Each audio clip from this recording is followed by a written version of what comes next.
بسم اللہ الرحمن الرحیم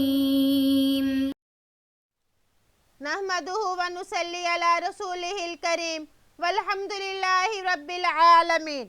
باب فضل الاذان یعنی اذان کی فضیلت کا بیان۔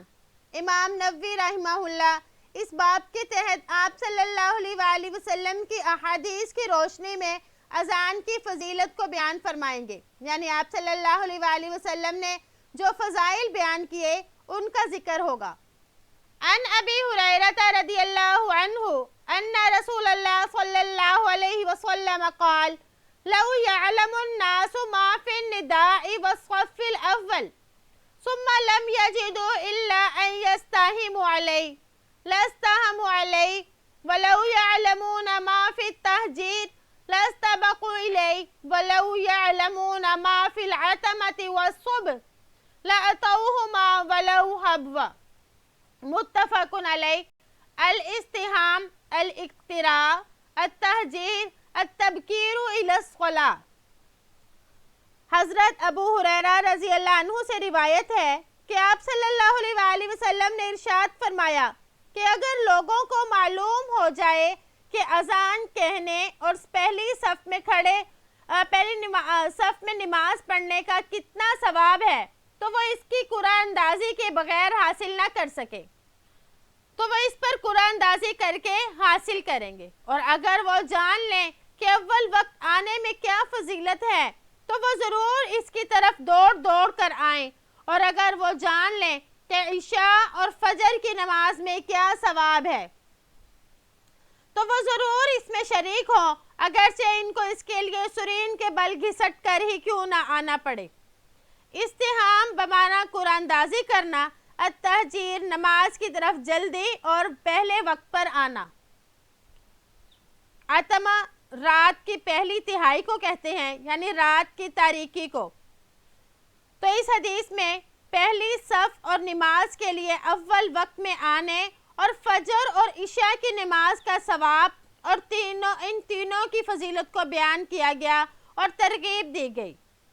حبون بمعنی ہاتھوں کے سہارے چلنا، جیسے کہ بچہ چلتا ہے، یا گھٹنوں یا سرینوں کے بل گھسٹ کر چلنا، مطلب یہ کہ اگر مشقت کے ساتھ بھی آنا پڑے تو فجر اور عشاء کی نماز میں آئیں اور وہ اس ثواب کو حاصل کریں گے۔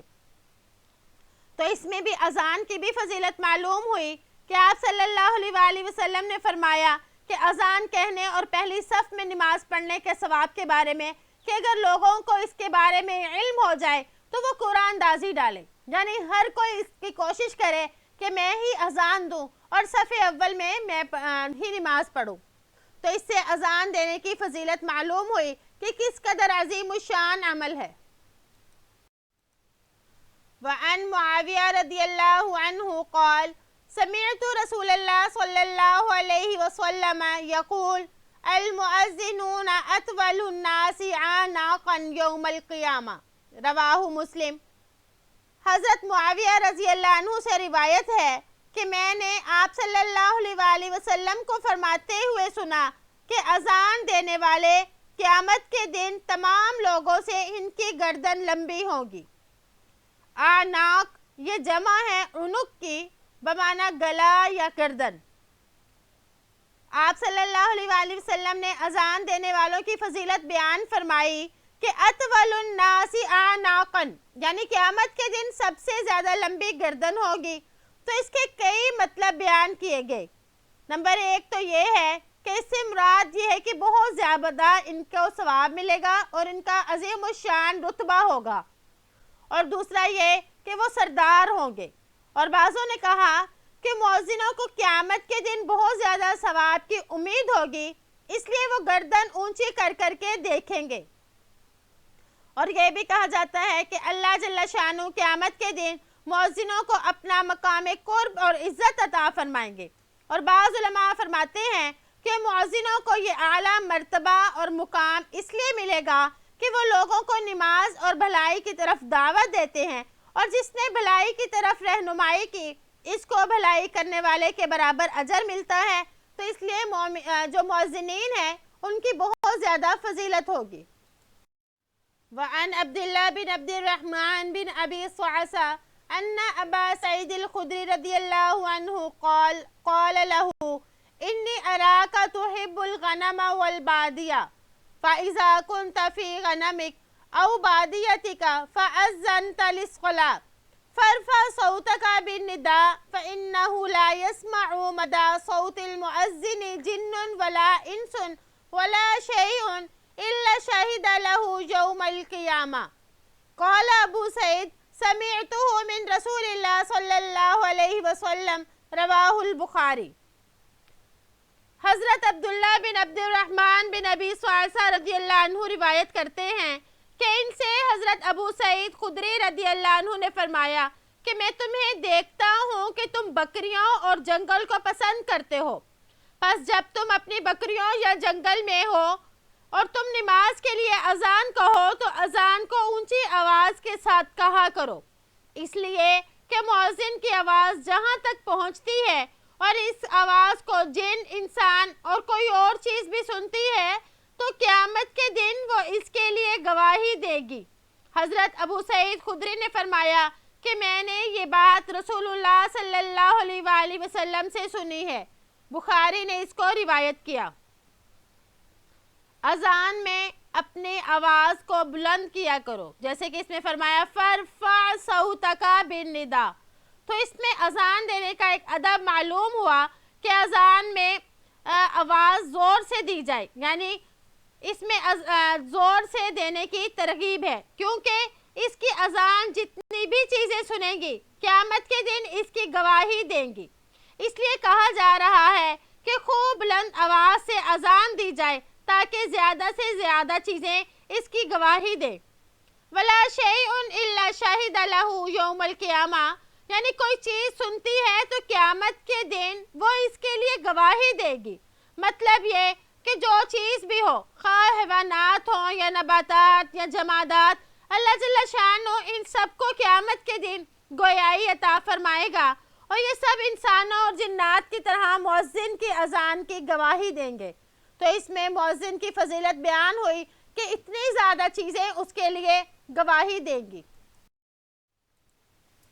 وعن ابی ہریرہ رضی اللہ عنہ قال قال رسول اللہ صلی اللہ علیہ وسلم اذا نودی بالصلاة ادبر الشیطان له زرات حتى لا يسمع التأذين فإذا قضي النداء أقبل حتى إذا صوب للصلاة أدبر حتى إذا قضي التصويب أقبل حتى يختر بين المرء ونفسه يقول اذكر كذا واذكر كذا لما لم يذكر من قبل حتى يظل الرجل ما يدري كم صلى.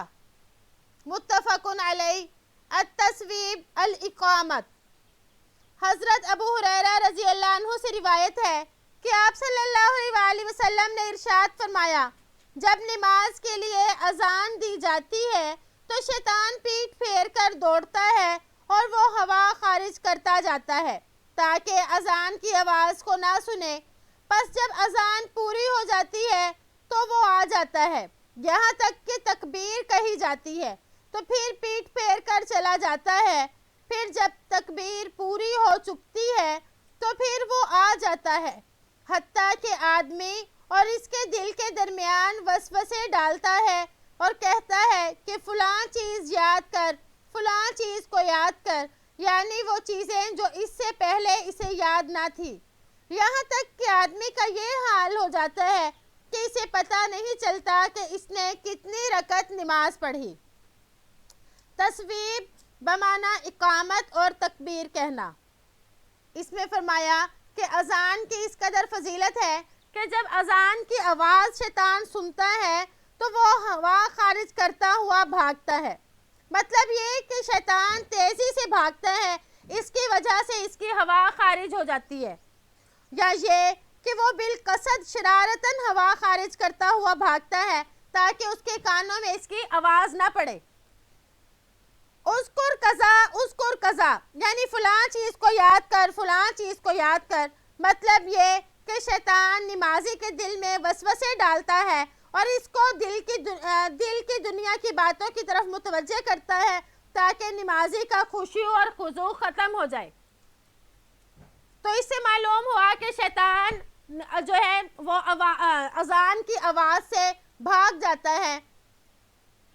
تو کیا اذان سے اس قدر شیطان کیوں بھاگتا ہے؟ تو اس کے کئی جوابات دیے گئے، ان میں سے ایک یہ کہ اذان کے کلمات میں ایسی ہیبت اور عظمت ہے جو شیطان کو خوف و ہراس میں مبتلا کر دیتی ہے، اس لیے وہ بھاگ جاتا ہے۔ اور دوسرا یہ بھی کہا جاتا ہے کہ اذان چونکہ دعوت ہے، جیسے کہ اذان کے بعد بھی دعا میں کہا جاتا ہے کہ ھذہ الدعوۃ التامہ، اور شیطان دعوت سے بھاگتا ہے، اس لیے اذان کی آواز سنتے ہی وہ بھاگ پڑتا ہے۔ وعن عبد الله بن عمرو بن العاص رضی اللہ عنہما انه سمع رسول اللہ صلی اللہ علیہ وسلم يقول اذا سمعتم النداء فقولوا مثل ما يقول ثم صلوا علي فإنه من صلى علي صلاة صلى الله عليه بها عشرا ثم صلوا الله لي الوسيلة فإنها منزلة في الجنة لا تنبغي إلا لعبد من عباد الله وأرجو أن أكون أنا هو فمن سأل لي الوسيلة حلت له الشفاعة۔ حضرت عبداللہ بن عمر بن العاص رضی اللہ عنہما بیان کرتے ہیں کہ انہوں نے آپ صلی اللہ علیہ وآلہ وسلم کو فرماتے ہوئے سنا کہ جب تم اذان سنو تو اسی طرح کہو جس طرح مؤذن کہتا ہے، پھر مجھ پر درود پڑھو، اس لیے کہ جو مجھ پر ایک مرتبہ درود پڑھتا ہے تو اللہ تعالیٰ اس پر 10 رحمتیں نازل فرماتے ہیں۔ پھر تم اللہ سے میرے لیے وسیلے کا سوال کرو، بے شک یہ جنت میں ایک بلند درجہ ہے جو اللہ کے بندوں میں سے صرف ایک بندے کے لیے ہے، اور مجھے امید ہے کہ وہ بندہ میں ہی ہوں۔ پس جو شخص میرے لیے وسیلے کا سوال کرے گا اس کے لیے شفاعت حلال ہو جائے گی۔ وسیلہ یا واصلہ بمعنی تقرب حاصل کرنے کا ذریعہ۔ اس حدیث میں آپ صلی اللہ علیہ وآلہ وسلم نے فرمایا کہ جب تم اذان سنو تو پھر کس طرح کہو، یعنی جب اذان سنو تو اس طرح کہو، آپ نے فرمایا، یعنی آپ نے بتایا کہ اذان کے جواب کس طرح دینے چاہیے، تو آپ نے فرمایا کہ جس طرح مؤذن کہتا ہے، تو مؤذن کے جواب میں اکثر ویسے ہی الفاظ ہیں جو مؤذن کہتا ہے، مگر چند الفاظ میں فرق ہے جو آگے آئے گا۔ پھر آپ نے فرمایا ثم صلی اللہ علیہ الوسیلہ، یعنی اذان کے بعد تم میرے لیے اللہ تعالیٰ سے وسیلے کا سوال کرو۔ وسیلے سے مراد یہاں پر جنت کا وہ مقام ہے جو اللہ جل شانہ آپ صلی اللہ علیہ وآلہ وسلم کو ہی عطا فرمائیں گے۔ لیکن آپ نے فرمایا ارجو ان اکون انا ہوا، تو آپ نے ارجو کا جو لفظ فرمایا یعنی امید ہے، تو یہ جو آپ نے امید ہے کہہ کر فرمایا، تو یہ آپ صلی اللہ علیہ وآلہ وسلم نے عاجزی اور انکساری کی وجہ سے کہا۔ ویسے تو یہ درجہ یقیناً آپ کے لیے ہی مخصوص ہے۔ پھر آپ نے فرمایا کہ جو شخص میرے لیے وسیلے کی دعا کرے گا تو میری شفاعت اس کے لیے حلال ہو جائے گی، یعنی آپ صلی اللہ علیہ وآلہ وسلم اس کے لیے شفاعت فرمائیں گے۔ تو اس میں اذان کے ساتھ ساتھ اذان کے بعد جو کلمات کہے جائیں یا اذان کے جوابات دیے جائیں تو ان کی بھی فضیلت کو بیان فرمایا۔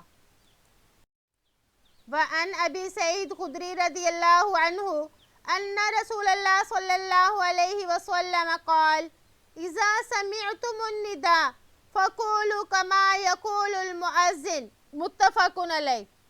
حضرت ابو سعید خدری رضی اللہ عنہ سے روایت ہے کہ آپ صلی اللہ علیہ وآلہ وسلم نے ارشاد فرمایا کہ جب تم اذان سنو تو اسی طرح کہو جس طرح مؤذن کہتا ہے۔ ندا اس کا مطلب ہوتا ہے پکار یا آواز، لیکن یہاں پر اس سے مراد جو ہے اذان ہے۔ آپ صلی اللہ علیہ وآلہ وسلم نے اذان کے جواب کے بارے میں فرمایا کہ مؤذن جس طرح کہتا ہے اسی طرح کہو۔ علامہ نووی رحمہ اللہ فرماتے ہیں کہ مؤذن جب اذان کہے تو اس کے ہی کلمات کو دہرانا مستحب ہے، البتہ حی علی الصلاۃ اور حی علی الفلاح کے جواب میں لا حول ولا قوت الا باللہ پڑھنا چاہیے۔ یہی احناف اور جمہور فقہا کا مذہب ہے۔ اسی طرح فجر کی اذان میں الصلاۃ خیر من النوم کے جواب میں صدقت و بررت و بالحق نطقت کہنا چاہیے، یعنی تم نے سچ کہا، خیر کثیر کے مالک ہوئے اور تم نے حق بات کہی۔ علماء فرماتے ہیں کہ اذان کا جواب ہر سننے والے کو دینا چاہیے، خواہ وہ وضو کی حالت میں ہو یا باوضو ہو۔ تو اس سے معلوم ہوا کہ اذان کا جواب جو ہے علماء یہ فرماتے ہیں کہ وہ بے وضو بھی دیا جا سکتا ہے، بلکہ اگر کوئی جنبی یا حائضہ ہو وہ بھی اذان کا جواب دے سکتی ہے۔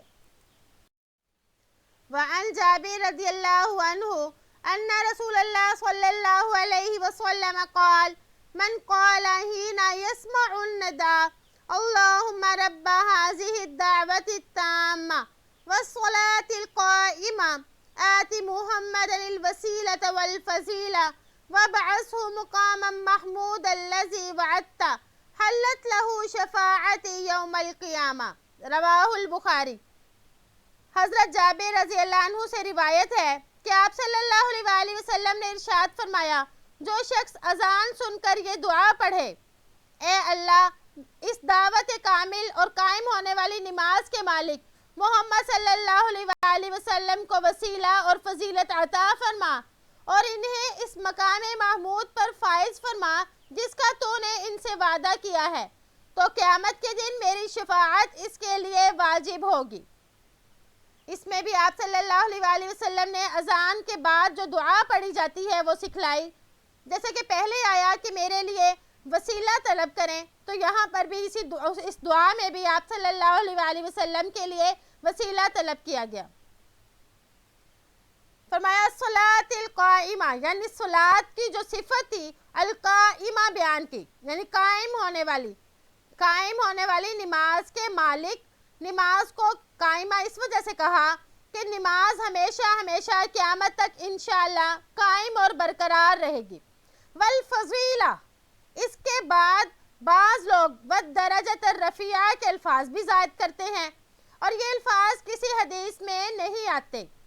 وَابْعَثْهُ مَقَامًا مَحْمُودًا، یعنی ان کو مقام محمود پر پہنچا، تو اس سے مراد اس سے شفاعت عظمیٰ ہے کہ قیامت کے دن آپ صلی اللہ علیہ وآلہ وسلم گناہوں کے لیے شفاعت کرنے کے لیے کھڑے ہوں گے۔ وعدتہ، جس کا تو نے ان سے وعدہ فرمایا۔ علماء فرماتے ہیں کہ اس میں قرآن کی اس آیت کی طرف اشارہ ہے، عَسَىٰ أَن يَبْعَثَكَ رَبُّكَ مَقَامًا مَحْمُودًا، کہ امید ہے کہ آپ کا پروردگار آپ کو مقام محمود پر جگہ دے گا، یعنی آپ صلی اللہ علیہ وآلہ وسلم کو قیامت کے دن شافع محشر بنا کر مقام محمود میں کھڑا کیا جائے گا۔ یہ وہ عزت اور کرامت ہوگی جو بنی آدم میں سے آپ صلی اللہ علیہ وآلہ وسلم کے علاوہ کسی کو نصیب نہیں ہوگی۔ تو دعا کے آخر میں فرمایا اِنَّكَ لَا تُخْلِفُ الْمِعَادِ کے الفاظ بھی بعض روایات میں موجود ہیں، یہاں پر موجود نہیں لیکن بعض روایات میں یہ الفاظ بھی آتے ہیں۔ وعن سعد بن ابی وقاص رضی اللہ عنہ عن النبی صلی اللہ علیہ وسلم انہ قال من قال حين يسمع المؤذن اشهد ان لا اله الا الله وحده لا شريك له وان محمدا عبده ورسوله رضيت بالله ربا وبمحمد رسولا وبالاسلام دينا غفر له ذنبه۔ حضرت سعد بن ابی وقاص رضی اللہ عنہ سے روایت ہے کہ نبی کریم صلی اللہ علیہ وآلہ وسلم نے ارشاد فرمایا، جس شخص نے اذان سن کر کہا کہ میں گواہی دیتا ہوں کہ اللہ کے سوا کوئی معبود نہیں، اللہ اکیلا ہے، اس کا کوئی شریک نہیں، اور یہ کہ محمد صلی اللہ علیہ وآلہ وسلم اس کے بندے اور رسول ہیں، میں اللہ کے رب ہونے پر، محمد صلی اللہ علیہ وآلہ وسلم کے رسول ہونے پر، اسلام کے دین ہونے پر راضی ہوں، تو اس کے گناہ معاف کر دیے جاتے ہیں۔ تو اس میں بھی اذان کے بعد کی دعا کے بارے میں بتایا کہ جو مؤذن کی آواز سنے تو یہ کلمات پڑھے، یعنی کلمہ شہادت پڑھے اور رضیت باللہ ربا وبمحمد یہ آخر تک پڑھے، تو اس کی وجہ سے اس کو یہ فضیلت ہوگی کہ اللہ تعالیٰ اس کے گناہ معاف فرما دیں گے۔ تو اب یہ کب پڑھا جائے، اس کے بارے میں محدثین کے دو قول ہیں۔ پہلا قول تو یہ کہ جب مؤذن اشہد ان لا الہ الا اللہ کہے تو اس وقت، اور دوسرا قول یہ ہے کہ جب اذان ختم ہو جائے تو اس کے بعد یہ پڑھا جائے، یعنی کلمہ بھی اور یہ دعا بھی۔ عن انس رضی اللہ عنہ قال قال رسول اللہ صلی اللہ علیہ وسلم الدعاء لا يرد بین الاذان والاقامہ، رواہ ابو داود والترمذی وقال حدیث حسن۔ حضرت انس رضی اللہ عنہ سے روایت ہے کہ آپ صلی اللہ علیہ وآلہ وسلم نے ارشاد فرمایا، اذان اور تکبیر کے درمیان کی گئی دعا رد نہیں کی جاتی۔ یعنی اس میں بتایا کہ اذان اور تکبیر کے درمیان دعا جو ہے وہ قبول ہوتی ہے۔ اور ایک دوسری روایت میں آتا ہے الدعوۃ لا ترد بین الاذان والاقامہ۔ تو اس میں ہمیں معلوم ہوا کہ یعنی اذان اور اقامت کے درمیان ایسا وقت ہوتا ہے کہ وہ قبولیت کا وقت ہے۔ تو دعا جو ہے اس وقت میں دعائیں کرنی چاہیے۔ تو ہمیں آپ صلی اللہ علیہ وآلہ وسلم نے ایک پیارا وقت بتا دیا جو ہماری دعاؤں کی قبولیت کا والا وقت ہے۔ تو اللہ تعالیٰ سے دعا ہے کہ اللہ تعالیٰ ہمیں ان تمام باتوں پر عمل کرنے کی توفیق عطا فرمائے۔ ہم اذان کو بہت زیادہ عظیم الشان عمل سمجھیں، جیسا کہ آپ صلی اللہ علیہ وآلہ وسلم کی احادیث سے ثابت ہوا، اور اذان دینے کی یہ جو فضیلتیں ہیں اگر یہ ہمیں معلوم ہوں گی تو ہم اذان کا بے حد احترام کریں گے۔ اور اسی طرح اذان کے جواب دینے کی بھی عادت ہونی چاہیے کہ اذان کا جواب بھی دیا جائے، اذان کے بعد کی دعائیں بھی پڑھی جائیں۔ اللہ تعالیٰ ہمیں اس پر عمل کرنے کی توفیق عطا فرمائے۔ امید ہے کہ آپ کو آج کا سبق سمجھ آ گیا ہوگا۔ السلام علیکم ورحمۃ اللہ وبرکاتہ۔